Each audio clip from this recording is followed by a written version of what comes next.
मु समस्त को स्वागत करुच्ची फोम ट्यूटोरियल्स यूट्यूब चैनल को। आज भिडियो आम आलोचना करवा +3 प्रथम सेमिस्टर बा स्नातक प्रथम सेमिस्टर कोर आई यूनिट 2 संपर्क में जो थी रही भाषार उत्पत्ति संपर्क विभिन्न सिद्धांत और से भिडियो आम पूर्व पार्ट में आलोचना कर सारी से 6टी सिद्धांत आम आलोचना करता पूर्व यूनिट 1 भाषार संज्ञा स्वरूप और प्रकारभेद तुमको पढ़े दी फोम ट्यूटोरियल्स यूट्यूब चैनल प्लेलिस्ट को जाकि सीरियली वाइज तुम भिडियो देखिपार और जी भी आम टेलीग्राम ग्रुप में जॉइन होना और जॉइन हो पार डिस्क्रिप्शन लिंक अच्छी ऑल ओडिशार पाखापाखि 27 ରୁ 28 स्टूडेंट से एड अच्छा। तो पूर्व जो आम सिद्धांत गुड़ी आलोचना करते जस्ट टिके आउ टे तुमको संक्षिप्त हिसाब से कहीदे गोटे मिनिट आम नेक्स्ट सिद्धांत गुड़ी आम आलोचना करवा। तो आम कौन आलोचना करते भाषा क्यों भाव में उत्पत्ति होती जो अनेक गुड़े भाषा विज्ञान मैंने भिन्न भिन्न मतामत देते से आम आलोचना करते। तो प्रथम दैवी उत्पत्ति सिद्धांत आम आलोचना करते जो कि कहले भाषा देवी सृष्टि जिते शिशुटे जन्मग्रहण करते से समय से माँ गर्भर ही भाषा को लेकिन आसी था प्रथम कहले। धातु सिद्धांत पृथ्वी में जो बहुत गुड़े धातु जो रही जो कि सुना रूपा ताकू अनुकरण कर मनुष्य भाषा शिखला केते जन कहले। संकेत सिद्धांत विभिन्न संकेत माध्यम भी मनुष्य भाषा शिखला अनेक जन कहले है। तापर आम रहा इंगित सिद्धांत अनेक गुड़े इंगित द्वारा भी मनुष्य भाषा शिखला बोली अनेक व्यक्ति कहले। तापर आम आलोचना करते ध्वन्यानुकरण बा विभिन्न पशु पक्षी मान ध्वनि को लेकिन ही मनुष्य भाषा शिखला बोली कहुला। ध्वन्यानुकरण जोटा कि पशु पक्षीर ध्वनि को लेकिन जहाँ कि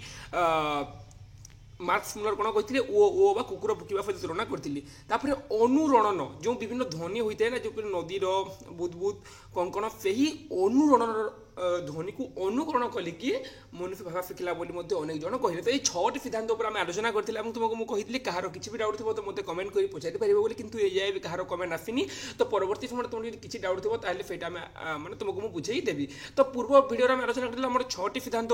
बर्तमान जो 10टी सिद्धांत रही है बर्तमान भिडियो आम आलोचना करवा। तो ସେଇଟା पार्ट 1 बर्तमान देखा आम आमर यहाँ पार्ट 2 आम आलोचना करवा। तो प्रथम आम आलोचना करवा देख भावावेग सिद्धांत जोटा 7 नंबर 6टा आम आलोचना कर 7म नंबर रही भावावेग सिद्धांत पे टी बैकग्राउंड साउंड हो पारे टी इग्नोर कर कहीं तुमको मतलब कोर्स सारे रेगुलर क्लास करने को पड़ी। तो से माने जो यार रोचे ना से पाखे रोड भी अच्छे तो से गाड़ी मैंने जावास करुँच। तो मुझे भिन्न भिन्न टाइम भिडियो बनाए चेष्टा करुँच कि तुम कोर्स सारे अच्छे तो से समय न देखिए सीधा भिडियो बनाऊँगी तेणु बैकग्राउंड साउंड आसे टी इग्नोर कर। देख भावावेग सिद्धांत कार्लिफ होती ये सिद्धांत यही उत्पत्ति सिद्धांत प्रथम संधानकारी है। तो यहाँ मन रख भावावेग सिद्धांत प्रथम भावावेग सिद्धांत प्रथम संधानकारी किए कार्लिफ है मन रख। यही सिद्धांत अनुଯାयी मनुष्य प्रथम विचार प्रदान होगा अपेक्षा थिला भाव प्रदान जी यही सिद्धांत अनुଯାयी कहूँ जे भावावेग सिद्धांत अनुଯାयी मनुष्य प्रथम विचार प्रदान होगा अपेक्षा विचार मान से कौन जिन को भावा विचार करवा अपेक्षा प्रथम भाव प्रदान। तो विभिन्न भाव जपरिक भावावेग अवस्था मोर आह्लाद विषाद विस्मय जुगुप्सा जिज्ञासा निंदा प्रशंसा सूचाऊा ध्वनि सब बाहरी पड़ूला। से कौन होता है मनुष्य प्रथम कौन थी जे से प्रथम विचार प्रदान किसी विचार करने पूर्व प्रथम से भाव प्रधान था भाव को लेकिन से आगे चलूला। तो भावावेग अवस्था मुखर आह्लाद विषाद विस्मय जुगुप्सा जिज्ञासा निंदा प्रशंसा ये सब भाव मुहर बाहरी आसी थाए ना स्वतःस्फूर्त भाव में स्नायविक प्रवृत्ति जपरी काशिबा छिंकिबा ए सब तार स्वाभाविक मानसिक प्रवृत्ति। यहीपरि ध्वनि होची ओ आ हाय धिक छि धेत फु फिस फाई ह्यू टट ये भाव ना जिते निंदा निंदा जन को करते आम विस्मय ओ ना माने जो उच्चारण गुड़िक जो रही है जो क्या गोटे आम जो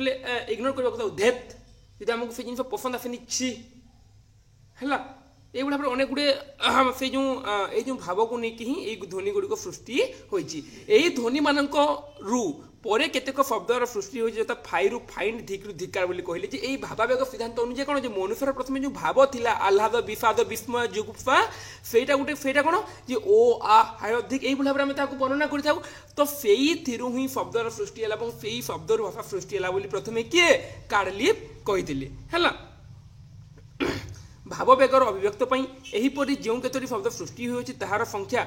एका बेलके बहुत कम होता है ना यहाँ भाषारू एका बेलके बाद देले चलो भिन्न भिन्न भाषा एक शब्द गुड़िक सामान नुहे तेणु यहाँ मनुष्यर स्वाभाविक प्रवृत्ति कहवा ठीक हेनी ये शब्द गुड़ अधिकांश समय वाक्यर बाहर रही तो ये कहुई भाव को लेकिन आम जो जो आम जो भाव रहा मनुष्य प्रथम विचार प्रधान हाँ अपेक्षा भाव प्रधान और तार से भाव को लेकिन ही विभिन्न शब्द सृष्टि है से शब्द ध्वनि सृष्टि है बोलिकी कार्डली वर्णना करते कि यहाँ अनेक जन स्वीकार करती ना है।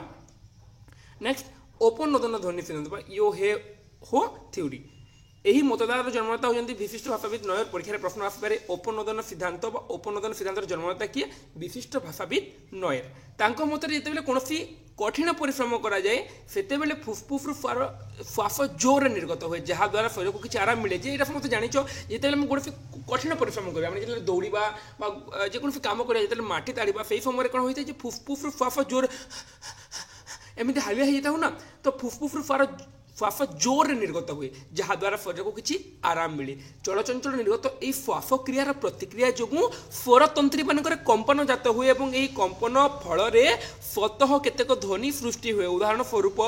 धोबा जो लुगा काची से कठिन परिश्रम करते खरारे प्रचंड खरारे धोबा जो नदी तुठरे बसिकी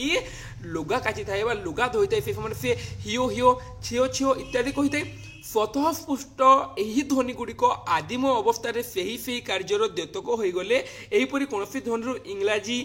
हिप एवं हाल शब्दर सृष्टि होती फ्रम उपनोदन पाई इंग्राजी रे या हे हो ध्वनि सृष्टि एवं यार भित्तिर श्रम परिहरण मूल सिद्धांत नामकरण होइछि तो ये पिला माने प्रमाणित है उपनोदन ध्वनि सिद्धांत कौन मनुष्य ये गोटे कठिन परिश्रम लुगा काचु जेकोसी कार्य करूँ से समय आम हालिया हो जाऊ निर्दिष्ट भाव में कठिन परिश्रम कला हालिया हो तो सही समय जहाँ भी ध्वनि सृष्टि स्वतः स्फूर्त भाव में आपे आपे जहाँ भी बाहरी थाए ताहाकू नेकी ध्वनि सृष्टि है बोली केते जण कहले बुझीपार ना उपनोदन मैंने जो जेकोसी कठिन परिश्रम कर से समय स्वतः स्फूर्त भाव में ध्वनि उच्चारण होता है ना जोरे दौड़े हालिया कठिन परिश्रम करें आमको जो भाव में गोटे लगी था ना तो श्वास जोर निर्गत हुए से समय किसी ना किसी ध्वनि बाहरी जाए तो से ही ध्वनि सृष्टि है बोली कहुई उपनोदन ध्वनि सिद्धांत यही सिद्धांत कौन तर्कसम्मत तर्कसंगत महत्व नहीं कारण यही भित्तिर सृष्ट शब्द मान जेहेतु यार कौन माने यार कौन महत्व नहीं कारण से ही भित्तिर से जो कहली जेपरिक माने कठिन परिश्रम कर जो आम ध्वनि उच्चारित हुए तार संख्या बहुत कम तेणु यहाँ उपनोदन सिद्धांत को किए ग्रहण करती ना। नेक्स्ट टाटा सिद्धांत देख यही सिद्धांत अनुजाई अति प्राचीन काल में आदिम मनीष काम करने समय उच्चारणक्षम अवयव मान कार्यक्षम अवयव मान गति को अनुसरण करुले यही अनुकरण किसी ध्वनि संयुक्त होबारु शब्दर सृष्टि है ध्वनि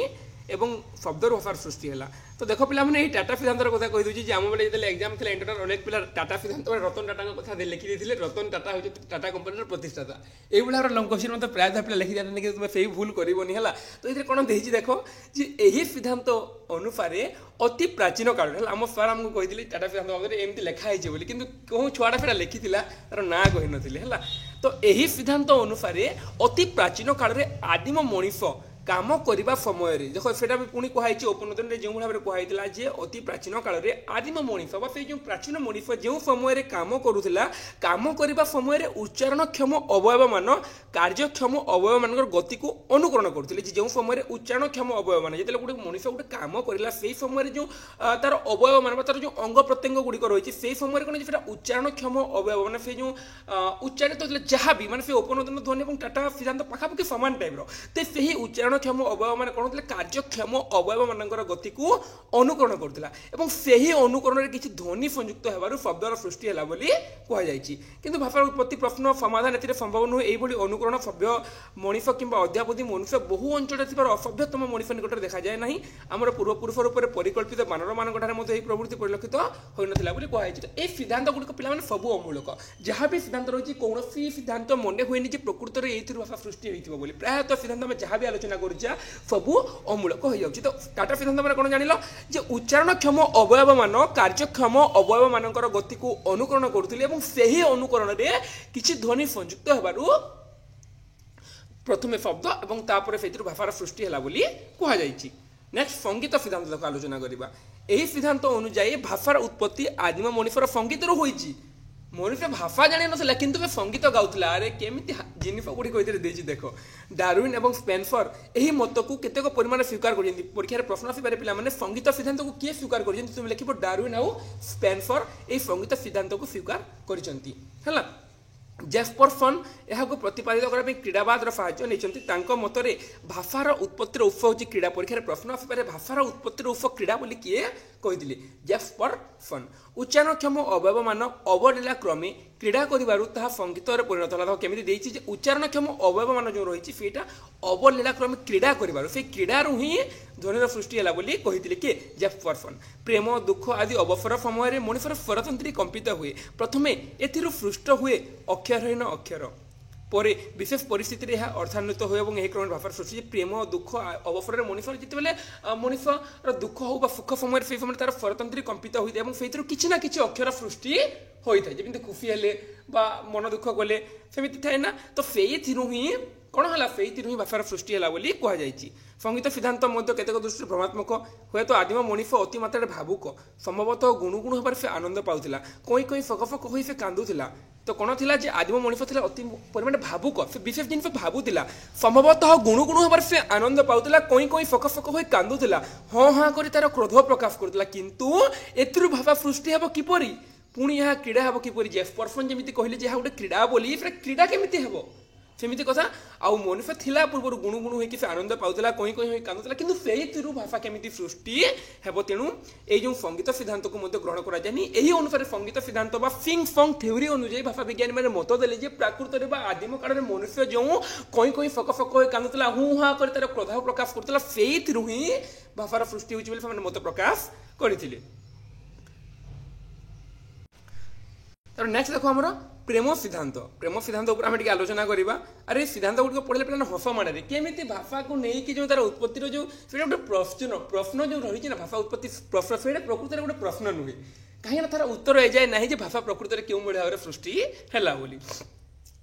यही मतवाद उद्भावक होती प्रेम सिद्धांत ओ थ्योरी तो जानी था प्रेम सिद्धांत उद्भावक किए हडसन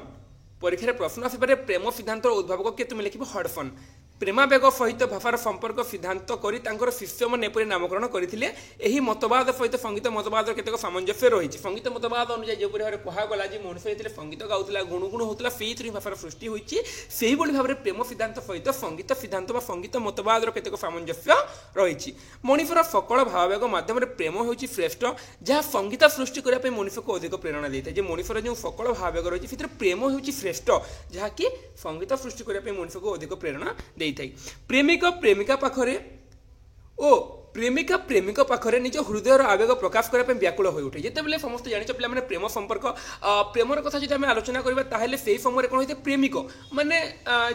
प्रेमिक कौन होता है जे जहाँ भल पाऊँ तार प्रेमिका पाखरे और प्रेमिका प्रेमिक पाखरे माने गोटे झील गोटे पुओ को भल पाऊँ और गोटे पुओ जी गोटे झील को भल पाऊँ ताले से पुओटा कौन है से पुओटा है प्रेमिक और से झीलटा है प्रेमिका तो प्रेमिक प्रेमिका पाखरे और प्रेमिका प्रेमिक पाखरे निज हृदयर आवेग निज मनर भावना से जहाँ कहवाक चाहूँ से जहाँ व्यक्त करने चाहूँ से जहाँ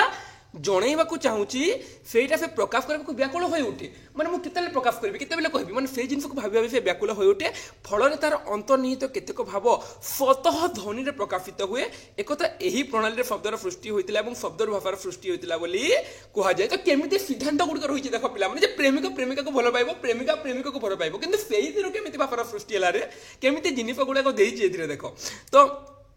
प्रेमिक प्रेमिका को प्रेमिक कहुए पे प्रेमिक प्रेमिका पाखरे और प्रेमिका प्रेमिक पाखरे निज हृदयर आवेग निज मनर भावना को प्रकाश करने जो व्याकुल हो उठे फल तार अंतर्निहित केतक भाव अंतर्निहित माने कौन तार हृदय भीतर केतक भाव स्वतः ध्वनि प्रकाश जिते से चाहे जे माने जो प्रेमर आवेदन करने जिते से चाहूँगी मैंने जहाँ भी कहवाई प्रेमिक प्रेमिका को जहाँ भी कहवाक चाहे से समय कौन होता है जिते जिते कहवाक चाहे नुआ नुआ कहूँ ना तो से समय कौन निश्चित भाव में भय लगुव तो से समय कौन हम तार अंतर्निहित केतक भाव प्रेमिकार हो प्रेमिक हो तार भाव कौन हम जे से केतक ध्वनि प्रकाशित हो किसी ना कि कहीदेव तो से भाषार सृष्टि है बोली किए कहले से भाषार सृष्टि है बोली कहले हडसन और से प्रेम सिद्धांत को स्वीकार करते किंतु यही सिद्धांत स्वयं संपूर्ण नुहे कारण प्रेम मनुष्यर श्रेष्ठ भावावेग हेले सर्वकालीन नुहे यही भावावेग पृष्ठध्वनि एते व्यापक नुहे जे प्रेमिक प्रेमिका को कहबो किबा प्रेमिका को कहबो किबा प्रेमिका प्रेमिक को कहबो सेही तिरु पृष्ठध्वनि कोन जे एते व्यापक नुहे जे फेतिरु भाषा सृष्टि हे परिबो सेते व्यापक फिटा नुहे खाली जस्ट कहबो किछि गुटे कहबो हला किछि गुटे कहबो मु तुमको भलो पाएबा एक्स्ट्रा जहाँ भी किछि कहबो तो सेइथिरु जे जो कहबो तो सेइटा सेते व्यापक नुहे बा सेते समृद्ध नुहे जे सेइथिरु भाषा सृष्टि हे परिबो हां आमे कहि परिबा जे भाषारु से प्रेमिक प्रेमिका को जो निवेदन करबो आवेदन करथिले निवेदन कर प्रेम निवेदन करबो सेइटा सृष्टि होछि किंतु प्रेम निवेदन रु भाषा सृष्टि होछि एहा कहबा संपूर्ण भूल एवं एहा को के ग्रहण करथिले एहा को हडसन ग्रहण करथिले प्रेम सिद्धांत अछि बोली किंतु परवर्ती समय प्रमाणित हलै प्रेम सिद्धांत रु भाषार उत्पत्ति होई पारि नाही केमिति सिद्धांत गुडी को देछि देखो तो प्रेम सिद्धांत संपर्क सिद्धांत एई भाषार सृष्टि हला बोली वर्णना कराइछि नेक्स्ट संपर्क सिद्धांत एई सिद्धांतर प्रतिपादक होजंती रेबेज प्रायतः पिलाने भूल कर दियंती प्रेम सिद्धांत एवं संपर्क सिद्धांत भितर कंफ्यूज होंती हला तो प्रेम सिद्धांतर हडसन और संपर्क सिद्धांतर किए रेबेज जे थिले मनोविज्ञान रे जने विद्वान किए जे रेबेज थिले मनोविज्ञान जने विद्वान तांको सिद्धांत अनुसार सामाजिक जीव मनुष्यर पारस्परिक संबंध रखिबा एक सहजात प्रवृत्ति जे तांको सिद्धांत अनुसार कहा सिद्धांत अनुसार जे रेबेज को सिद्धांत अनुसार सामाजिक जीव मनुष्य गोटे सामाजिक जीव आम मनुष्य कहि परिबा से समाज रे बसवास करे तेणु आम ताको सामाजिक जीव बोली कहि दाउ तो सामाजिक जीव मनुष्यर पारस्परिक संबंध रखिबा गोटे सहजात प्रवृत्ति जे मनुष्यर कोन जे पारस्परिक संबंध रखिबा अन्य सहित संबंध रखिबा संबंध स्थापन करबा गोटे सहजात प्रवृत्ति एही प्रवृत्ति होची संपर्क जे कोन होची मनुष्य जनक सहित संबंध रखिबो सेटा होची संपर्क हला जे मनुष्य अन्य प्राणी मानक सहित जो संबंध रखिबो ताको आमे कहि परबा मनुष्यर सहजात प्रवृत्ति एवं सेही प्रवृत्ति होची संपर्क एही प्रवृत्ति रु समाज बा गोष्ठीर सृष्टि धीरे धीरे मनुष्य जो भाबे पारस्परिक संबंध रखे सेही संबंध होची संपर्क एवं सेही रु ही समाज और गोष्ठीर सृष्टि होईची आदिम मनुष्य क्षुद्र क्षुद्र गोष्ठी विभक्त होइतिला प्रति गोष्ठी थिबा व्यक्ति माने निज निजर मौलिक सहजात प्रवृत्ति और भावना गुड़ी अभिव्यक्त करने भिन्न भिन्न स्थल में भिन्न भिन्न प्रकार संपर्क स्थापन करते कहुई पिला माने देख व्यक्ति माने निज निजर मौलिक आदिम मनुष्य कौन करथिला जे क्षुद्र क्षुद्र गोष्ठी विभक्त होइतिला आ प्रति गोष्ठी रे थिबा व्यक्ति माने निज निजर मौलिक सहजात प्रवृत्ति और भावना गुड़ी को अभिव्यक्त करने भिन्न भिन्न स्थल में भिन्न भिन्न संपर्क स्थापन करथिले एही संपर्क पई स्पर्श थिला अनिवार्य एवं एही स्पर्शर मुखरे एक ध्वनि उच्चारित होतिला जेतिकी जेतिकी संपर्क बढ़िला सेतिकी सेतिकी स्पर्श बढ़िला एवं सेतिकी सेतिकी ध्वनिर सृष्टि होला बोली एथिरे कहा जायछि बुझिला ना कोन कहबाकू चाहूछि जे आमे जो प्रथमे आलोचना कला प्रेम सिद्धांत अनुसार सेहितिर ध्वनि किपरि सृष्टि होछि जे प्रेमिक प्रेमिका को आवेदन कला एवं प्रेमिक प्रेमिका को एवं प्रेमिका प्रेमिक को जो प्रेमर निवेदन कला सेहितिर भाषा सृष्टि होछि बोली कहिले कि हडसन किंतु रेबेज निजर संपर्क सिद्धांत रे कहिले जे जणे आउ जनक सहित संपर्क स्थापन करबा कहले स्पर्श अनिवार्य बिना स्पर्श रे कोन संपर्क स्थापित होई परिबो कि नाही संपर्क स्थापित होई परिबो नाही तेनु स्पर्श थिला अनिवार्य एवं जेते बेले जणे आउ जनक स्पर्श करतिला सेही स्पर्श रे मुखर गोटे ध्वनि उच्चारित होतिला एवं जेतिकी जेतिकी संपर्क बढ़िला सेतिकी सेतिकी स्पर्श बढ़िला एवं सेतिकी सेतिकी ध्वनिर सृष्टि हैला प्रथमे ध्वनि थिला प्राकृतिक और परे हैला कृत्रिम या कृत्रिम हबारो आहुरी अधिक हैला एही भाबर भाषार उन्मेष हैला भाबर सृष्टि हैला बोली कहिले जे हडसन कोन कहिले जे हडसन प्रथमे कहिले जे प्रेम सिद्धांत बा प्रेमरो भाषार सृष्टि किंतु परवर्ती समय रेबेज कौन वर्णना कले परवर्ती समय रेबेज वर्णना कले संपर्क सिद्धांत ऊपर वर्णना कले जे संपर्क स्थापन करबा मनुष्यर गोटे सहजात प्रवृत्ति एवं सेही संपर्क अनुଯାयी स्पर्श अनिवार्य स्पर्श माने कोन छुईबा कथा कहा जायछि तो स्पर्श अनिवार्य तो मनुष्य जेतेले स्पर्श करे सेही समय मुखरु किछि ना किछि ध्वनि उच्चारित हो जाय एवं जेतेकी जेतेकी मनुष्यर परस्पर मध्य संपर्क बढ़िताए सेही समय सेतेकी सेतेकी स्पर्श मध्य बढ़ी जाय बुझी हला तो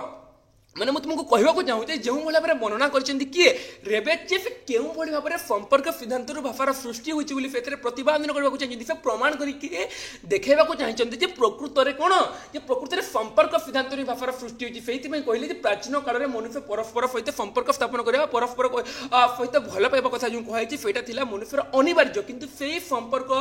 बिना स्पर्श हो पारे नहीं जिते स्पर्श है से ध्वनि सृष्टि है जिते संपर्क बढ़ी बढ़ी गला जिते परस्पर प्रेम बढ़ी बढ़ी गला से समय कौन है जे धीरे धीरे स्पर्श बढ़ी बढ़ी गला से स्पर्श ही ध्वनिर सृष्टि है बोली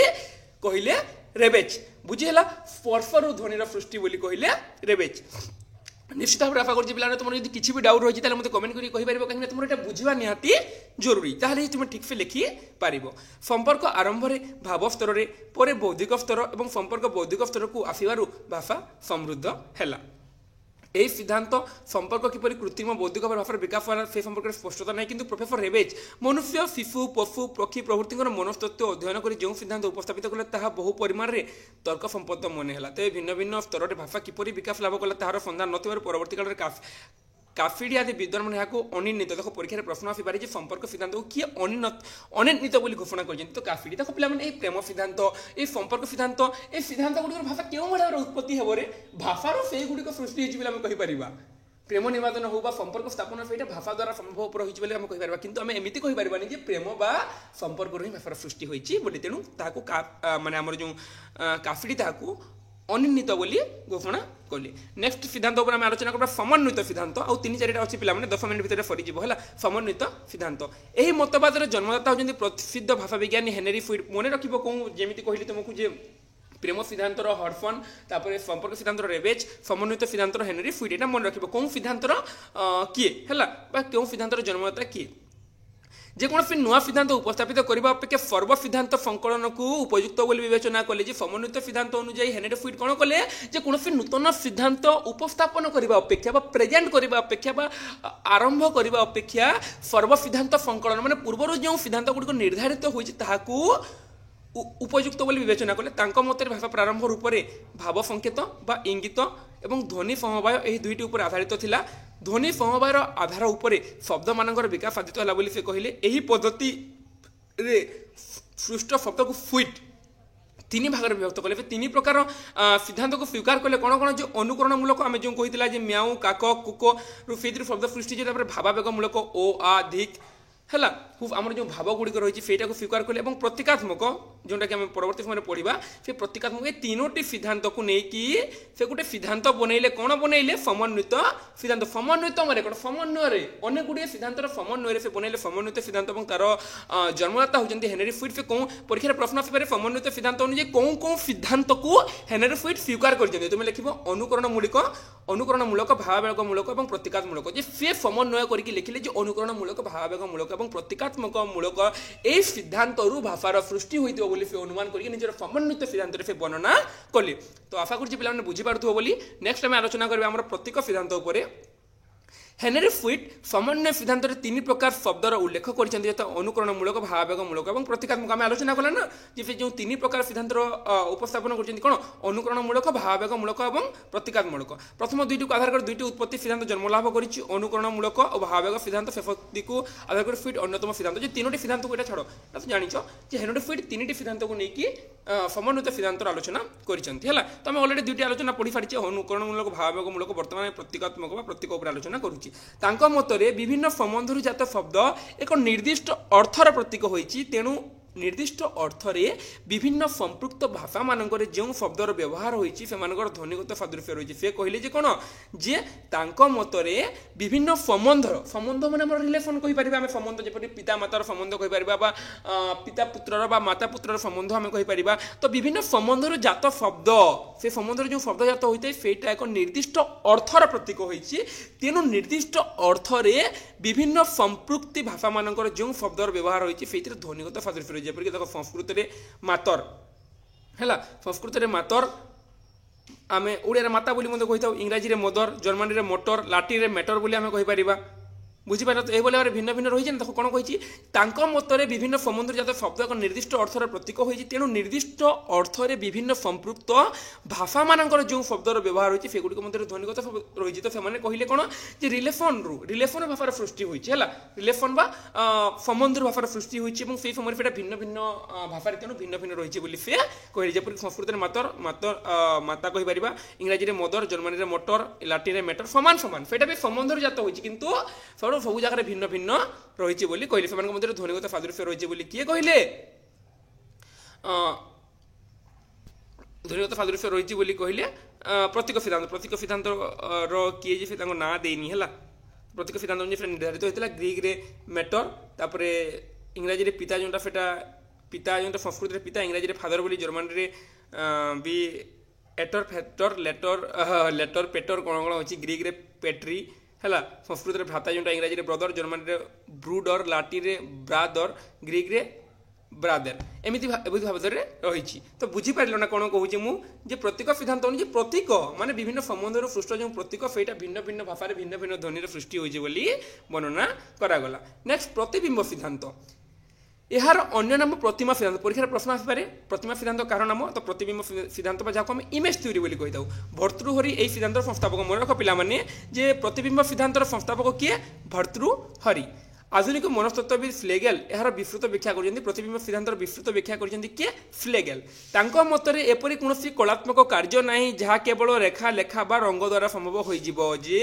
ସେ କହିଛନ୍ତି ଯେ ପ୍ରତିବିମ୍ବ ସିଦ୍ଧାନ୍ତ ଅନୁଯାୟୀ ଏପରି କୌଣସି କଳାତ୍ମକ କାର୍ଯ୍ୟ ନାହିଁ। କଳାତ୍ମକ କାର୍ଯ୍ୟ ମାନେ କ'ଣ? ଯେକୌଣସି ଡ୍ରଇଂ କହିପାରିବା ଆମେ, ଯେକୌଣସି ଚିତ୍ର ଆମେ କହିପାରିବା। ତ ସେ କୌଣସି କଳାତ୍ମକ କାର୍ଯ୍ୟ ନାହିଁ ଯାହା କେବଳ ରେଖା ଲେଖା ବା ରଙ୍ଗ ଦେଇଦେଲେ ସମ୍ଭବ ହୋଇଯିବ। ଯେ ପର୍ଯ୍ୟନ୍ତ କଳାକାରର ମସ୍ତିଷ୍କ ଭିତରେ ଗୋଟିଏ ବିମ୍ବର ପୂର୍ଣ୍ଣ ପ୍ରତିବିମ୍ବ ଜନ୍ମ ନ ନେଇଛି ସେ ପର୍ଯ୍ୟନ୍ତ କୌଣସି କଳାତ୍ମକ କାର୍ଯ୍ୟ ସୃଷ୍ଟି ଲାଭ କରିପାରିବ ନାହିଁ। ସେ କହିଲେ ଯେ ଏପରି କୌଣସି କଳାତ୍ମକ କାର୍ଯ୍ୟ ନାହିଁ ବା ଚିତ୍ର ନାହିଁ ଯାହାକୁ ଆମେ ହାତରେ ଟାଣିଦେଲେ ବା ରଙ୍ଗ ଦେଇଦେଲେ ସେଟା ସମ୍ପୂର୍ଣ୍ଣ ହୋଇଯିବ, ସେଇଟା ହେଇପାରିବ ନାହିଁ। ଯେ ପର୍ଯ୍ୟନ୍ତ କଳାକାରର ମସ୍ତିଷ୍କ ଭିତରେ ଗୋଟେ ବିମ୍ବର ପୂର୍ଣ୍ଣ ପ୍ରତିବିମ୍ବ ଜନ୍ମ ନ ନେଇଛି। ସେ କହିଲେ କ'ଣ ଯେ ପର୍ଯ୍ୟନ୍ତ ମଣିଷର ମସ୍ତିଷ୍କ ଭିତରେ ଗୋଟେ ପ୍ରତିବିମ୍ବ ଗୋଟେ ଚିତ୍ର ଆଙ୍କିବ ମାନେ ଯେତେବେଳେ ଆମେ କେବଳ ହାତରେ ରଖିକି କ'ଣ ଆମେ ଜଗନ୍ନାଥ ମହାପ୍ରଭୁକୁ ଏମିତି ରଙ୍ଗ ଦେଇକି କ'ଣ ହାତରେ କାଟି ଦେଇପାରିବା କି? ନା, ଆମ ଭିତରେ ପ୍ରଥମେ ମସ୍ତିଷ୍କ ଭିତରେ ନିର୍ଦ୍ଧାରିତ କରିବା ଯେ ହଁ ଜଗନ୍ନାଥ ମାନେ ତାଙ୍କର ଚକା ଚକା ଆଙ୍କି ତାଙ୍କର ଗୋଲ ଗୋଲ ଆଙ୍କି ତାଙ୍କର ହାତ ନାହିଁ ହେଲା ଏମିତି ଭାବିକି ତାପରେ କାଟିପାରିବା। ତ ସେ କହିଲେ ଯେ ପର୍ଯ୍ୟନ୍ତ ମନୁଷ୍ୟର ମସ୍ତିଷ୍କ ଭିତରେ ଗୋଟେ ବିମ୍ବର ପୂର୍ଣ୍ଣ ପ୍ରତିବିମ୍ବ ଗୋଟେ ଚିତ୍ରର ପ୍ରତିଛବି ଜନ୍ମ ନ ନେଇଛି ସେ ପର୍ଯ୍ୟନ୍ତ କୌଣସି କଳାତ୍ମକ କାର୍ଯ୍ୟ ସୃଷ୍ଟି ଲାଭ କରିପାରିବ ନାହିଁ। ସେହିପରି କେତେଟା ଭଗ୍ନ ଅସଂଲଗ୍ନ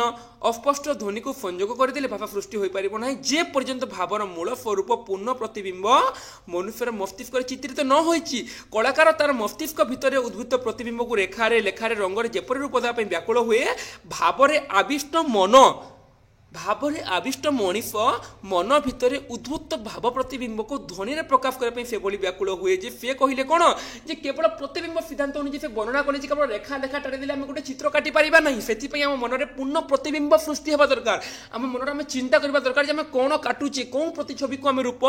ଦେଉଛେ। ତ ସେଇଭଳି ଭାବରେ କଳାକାର ତାର ମସ୍ତିଷ୍କ ଭିତରେ ଯେପରି ପ୍ରତିବିମ୍ବକୁ ରେଖାରେ ଲେଖାରେ ଯେପରି ରଙ୍ଗ ମାନେ ଯେତେବେଳେ ତା ମନ ଭିତରେ ଯେତେବେଳେ ପୂର୍ଣ୍ଣ ପ୍ରତିବିମ୍ବ ପ୍ରକାଶ ପାଇଲା ଯେ ହଁ ଜଗନ୍ନାଥଙ୍କର ଆମର ଏହି ରଙ୍ଗ କରିପାରିବା ଆମେ ତ ସେତେବେଳେ ପୂର୍ଣ୍ଣ ପ୍ରତିବିମ୍ବ ସେଇଭଳି ଭାବରେ ମଣିଷ ନିଜ ମନର ଭାବରେ ତା ମନ ଯେତେବେଳେ ଭାବନା ସୃଷ୍ଟି ହୋଇଯାଏ ତାହାକୁ ସେ ଧ୍ୱନିର ରୂପ ଦେବା ପାଇଁ ବ୍ୟାକୁଳ ହୋଇ ଉଠେ ଏବଂ ଏହି ବ୍ୟାକୁଳତାର ଧ୍ୱନିର ସୃଷ୍ଟି ଏବଂ ଧ୍ୱନିର ଭାଷାର ସୃଷ୍ଟି ବୋଲି ସେ କହିଲେ। ଏହି ସିଦ୍ଧାନ୍ତ ଧ୍ୱନି ଶବ୍ଦର ସୃଷ୍ଟି ପାଇଁ ସତ୍ୟ ହୋଇପାରେ କିନ୍ତୁ ସବୁ ମଣିଷ ବ୍ୟାକୁଳତାରୁ ସମାନ ପ୍ରକାର ଧ୍ୱନି ସୃଷ୍ଟି ହେବା ନାହିଁ ତେଣୁ ଏହାର ମଧ୍ୟ କୌଣସି ସତ୍ୟତା ନାହିଁ ବୋଲି ପ୍ରତିପାଦନ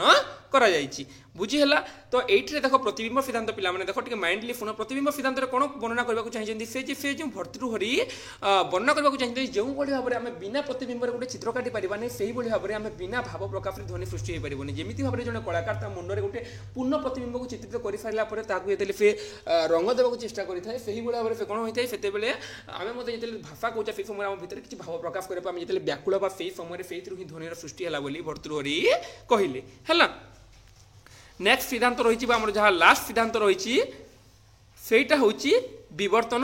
ସିଦ୍ଧାନ୍ତ। ବିବର୍ତ୍ତନ ସିଦ୍ଧାନ୍ତ ବା ଥିଓରି ଅଫ୍ ଇଭଲ୍ୟୁସନ୍ ଯାହାକୁ ଆମେ ସାମାଜିକ ଅନୁବନ୍ଧ ସିଦ୍ଧାନ୍ତ ମଧ୍ୟ କହିପାରିବା। ଅଷ୍ଟାଦଶ ଶତାବ୍ଦୀ ବେଳକୁ ଭାଷାବିତ୍ ମାନଙ୍କର ଦୃଢ଼ ଧାରଣା ହେଲାଣି ଯେ ଭାଷାର ସୃଷ୍ଟି ଓ ବିକାଶ ଦୈବିକୃତ ନୁହେଁ ମାନବକୃତ। ଯେଉଁ ଅଷ୍ଟାଦଶ ଶତାବ୍ଦୀ ବା ପାଖାପାଖି ଆମେ କହିପାରିବା 1800 ମସିହାର କଥା ସେଇ ସମୟକୁ କ'ଣ ହୋଇଥିଲା ପିଲାମାନେ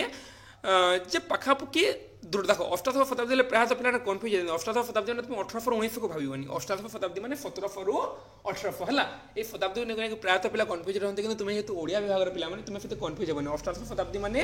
କେତେ 1700 1800 ମସିହା ତାପରେ ঊনবিଂଶ ଶତାବ୍ଦୀ ମାନେ 1800 1900 ହେଲା। ବର୍ତ୍ତମାନ ଆମେ ଏକବିଂଶ ଶତାବ୍ଦୀରେ ଅଛୁ। କେଉଁ ଶତାବ୍ଦୀ? ଏକବିଂଶ ଶତାବ୍ଦୀରେ ଅଛୁ ମାନେ 2000 ରୁ 2100 ବୁଝିହେଲା ତ? ତ ସେଇବେଳକୁ ଭାଷାବିତ୍ ମାନଙ୍କର ଧାରଣା ହେଇଯାଇଥିଲା ଯେ କ'ଣ ଯେ ଭାଷାର ସୃଷ୍ଟି ପ୍ରକୃତରେ ଦୈବିକୃତ ନୁହେଁ ମାନବ ନିଜେ ଭାଷା ସୃଷ୍ଟି କରିଛି ସେହି ସମ୍ପର୍କରେ ଧାରଣା ହେଇଯାଇଥିଲା। ଡାରୱିନ୍ ଦର୍ଶାଇଲେ ଯେ ଭାଷା ମାନବ ସୃଷ୍ଟିର ସ୍ରୋତ ସହିତ ଓତଃପ୍ରୋତ ଭାବରେ ଜଡ଼ିତ। ଭାଷା ପ୍ରଥମେ ମଣିଷର ଅବୟବ ଦ୍ୱାରା ସୃଷ୍ଟ ଏକ ମୁକ ଅଭିନୟ ଥିଲା। ସେ ପ୍ରଥମେ କହିଲେ ଯେ ଭାଷା ପ୍ରଥମେ ମଣିଷର ଅବୟବ ଦ୍ୱାରା ଭାଷା ପ୍ରଥମେ ଅଙ୍ଗ ପ୍ରତ୍ୟଙ୍ଗ ଦ୍ୱାରା ସୃଷ୍ଟି ଏକ ମୁକ ଅଭିନୟ ଥିଲା ବୋଲି ସେ କହିଲେ। ପ୍ରଥମେ ବାକ୍ଯନ୍ତ୍ରର ମୁକ ଅଭିନୟକୁ ଅନୁକରଣ କରୁନଥିଲା କିନ୍ତୁ ଯେତେବେଳେ ମଣିଷ ଅଧିକ ସାମାଜିକ ହୋଇ ପରସ୍ପର ସହିତ ଅଧିକ ସମ୍ପର୍କ ସ୍ଥାପନ କଲା ସେତେବେଳେ ଆତ୍ମପ୍ରକାଶ ଲାଗି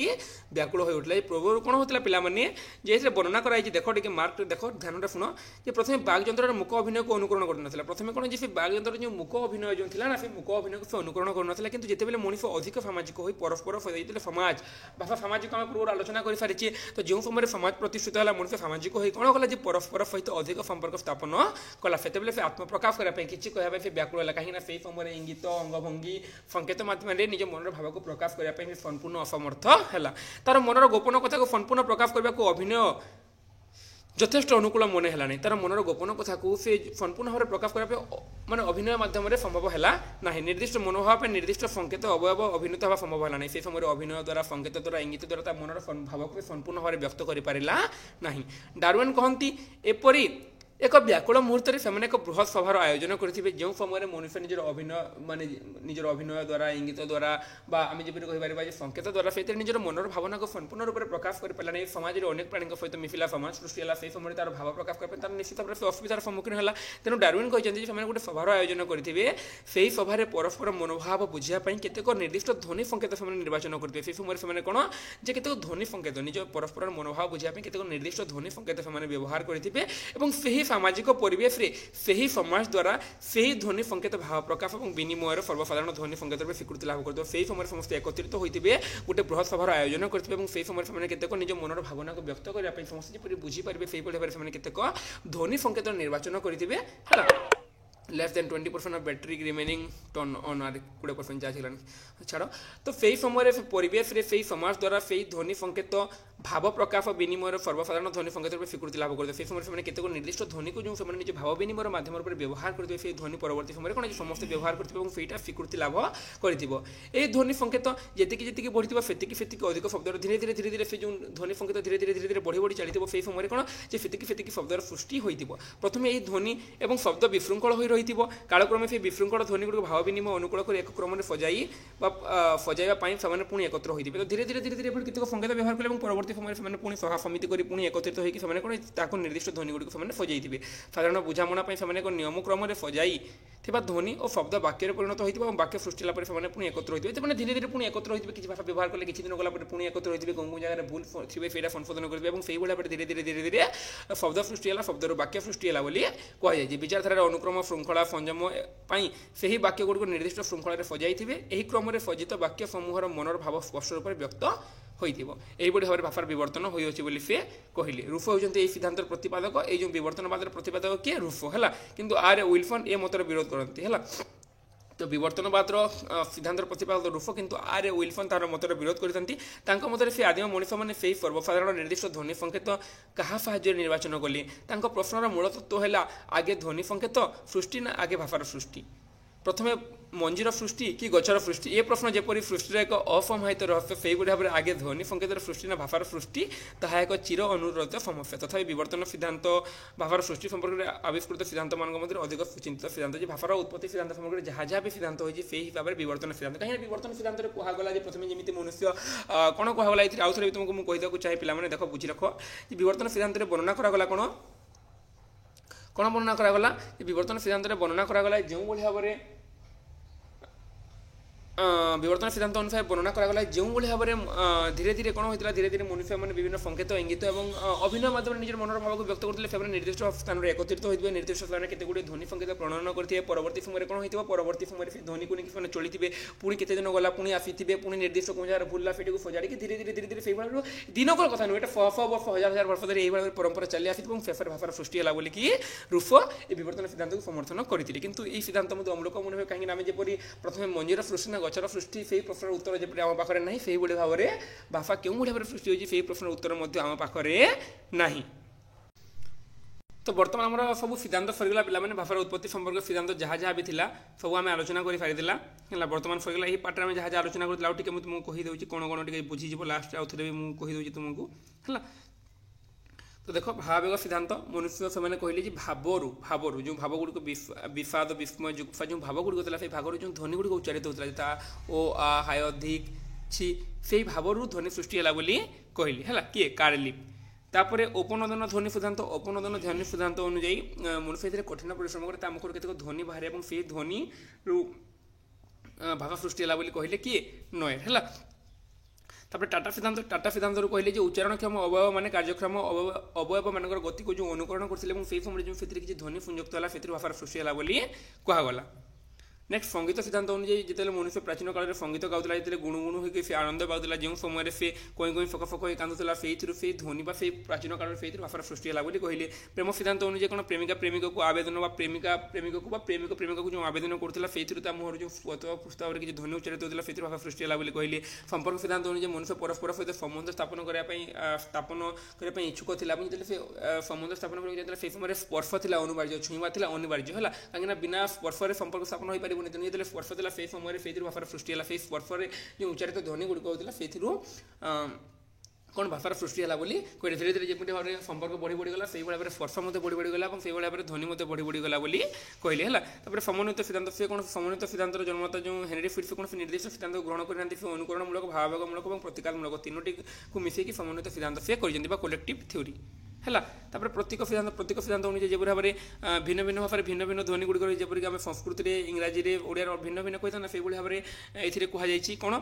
जे प्रतीक सिद्धांत विभिन्न प्रतीक है विभिन्न संबंध जात शब्द एक निर्दिष्ट अर्थर प्रतीक होती आम संबंध आम रिलेसन कथा कह बापा माँ भाई से धीरे धीरे धीरे धीरे भिन्न भिन्न जगह सृष्टि होती कहगला तापर प्रतिबिंब सिद्धांत जपरी भाव में मनुष्य मन में पूर्ण प्रतिबिंब पूर्ण छवि न देखिले से जपरी चित्र काटी पारिबनी से भाव में कौन हो मनुष्य मन में जिते पर्यंत कौन जिनिस है माने भावी नियो जिते से मन गोटे प्रतिबिंब हम से समय से इच्छुक हम कौन चित्र काटा से भाव में मनुष्य मन जो अधिक भाव आला से निज भाव प्रकाश व्याकुल हो उठला से समय से ध्वनि सृष्टि हो भाव सृष्टि हो कहगला तापर विवर्तन सिद्धांत पर आम आलोचना कला विवर्तन सिद्धांत अनुसार कौन निर्दिष्ट स्थान एकत्रित होते हैं मिली मिशिथे किसी ध्वनि सृष्टि करेंगे किसी ध्वनि संकेत आरंभ करते परवर्ती समय ये हजार हजार वर्ष गला धीरे धीरे धीरे पुणी से आयोजन करते भाव में कहगला किंतु जो भाव में प्रश्न जो तले देती जपरी प्रथम मंजिना प्रथम गछ सृष्टि है से भाव में भाषार उत्पत्ति संपर्क सिद्धांत कौन फिटी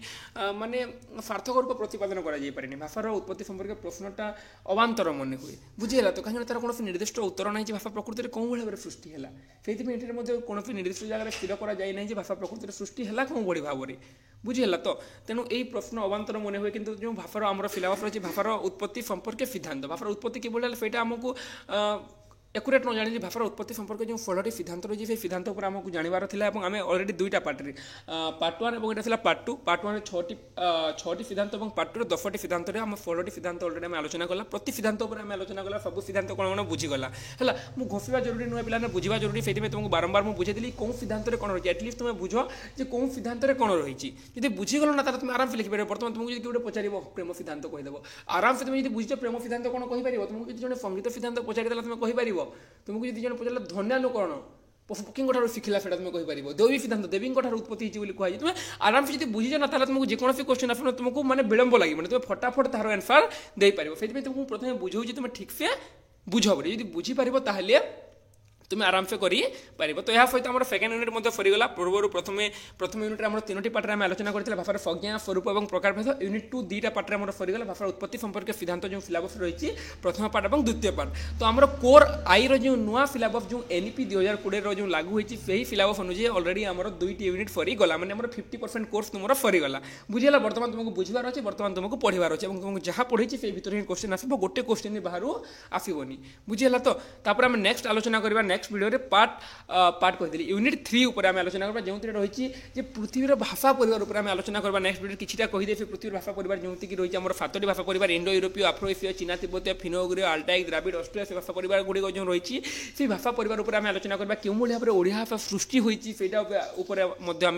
नेक्स्ट पार्ट में आलोचना करवा है तो यहाँ था कोर आई आउ कोर डबल आई को लेकिन जार बहुत गुड़े प्रश्न था जोटा कि माइनर डबल आई बोली कही कोर डबल आई तुम से पढ़ो तो से काव्य प्रथम यूनिट रही काव्य महाकाव्यर संज्ञा स्वरूप से भिडियो आज सन्धार ना कल तुमको अपलोड करके देदेवी है उभय पेपर को आम कवर कर बहुत शीघ्र जिते शीघ्र संभव आम तुम कोर्स को